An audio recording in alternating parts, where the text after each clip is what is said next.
စိုက်ပျိုးရေးနည်းလမ်းနဲ့ပတ်သက်ပြီးပြောပြမယ်။ကိုစိုက်မဲ့မြေကဘလို့အမျိုးအစားလဲဆိုတာသိဖို့အရန်အရေးကြီးပါတယ်။ဒီနေ့အိမ်မှာလွယ်လွယ်ကူကူစမ်းသပ်နိုင်တဲ့ဖန်ဘူးစမ်းသပ်နည်းဂျားတက်စ်ကိုပြောပြပေးမယ်။ခါမွေးပြီးရင်ဘူးကိုစပွဲပေါ်တည်ထားပါ။ပထမ10မိနစ်အတွင်းမှာသဲ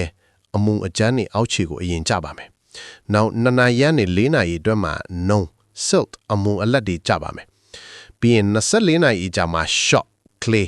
အမုံအသေးတွေအနည်းဆုံးကျပါမယ်။ရေပေါ်မှာ organic ပစ္စည်းတွေပေါ်နေတတ်ပါတယ်။ဒီတော့အလွှာသုံးလွှာရဲ့အထူကိုတိုင်းကြည့်ပါ။သဲမီ sandy soil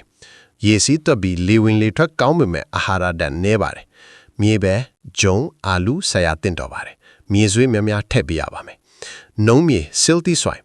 ရေထင်းအားကောင်းပြီးအာဟာရကျွယ်ဝပါတယ်။ဟင်းသီးဟင်းရွက်အများစုဆက်ရအကောင်းဆုံးပါ။ short မြေ clay soil